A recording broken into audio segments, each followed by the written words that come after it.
A lot of confusion has surrounded HTML5 and when it'll be ready to use.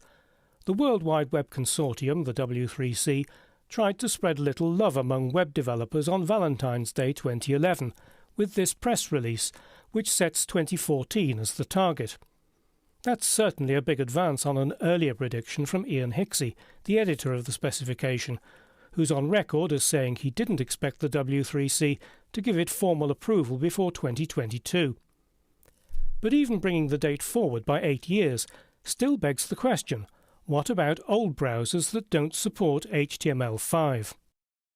Old browsers notoriously take a long time to die, leaving web designers frustrated at not being able to embrace the latest technologies. In 2011, Microsoft took the unusual step of launching a website to try to encourage users to move off Internet Explorer 6. But even if they oblige, what about IE7 and IE8? Here's a page that's been developed using HTML5. I'm looking at it in Firefox 4, a really modern browser. But what does it look like in IE6? Let's take a look. As you can see, the page renders perfectly acceptably in IE6. It doesn't have all the same features, but the page remains accessible to anybody using the older browser. Just to prove I'm not cheating, let's test it in the W3C validator.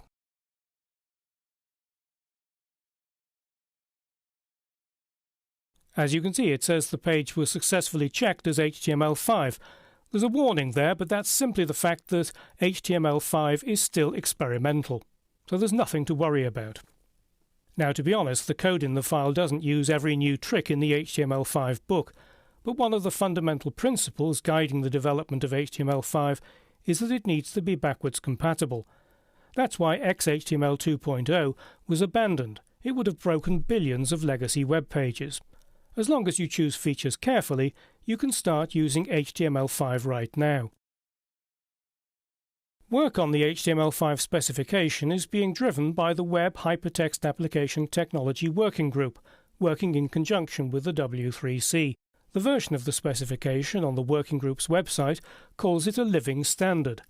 That's intended to send the message that HTML is evolving and will continue to do so. There's no point in waiting for a magic moment to start using HTML5. That moment is now.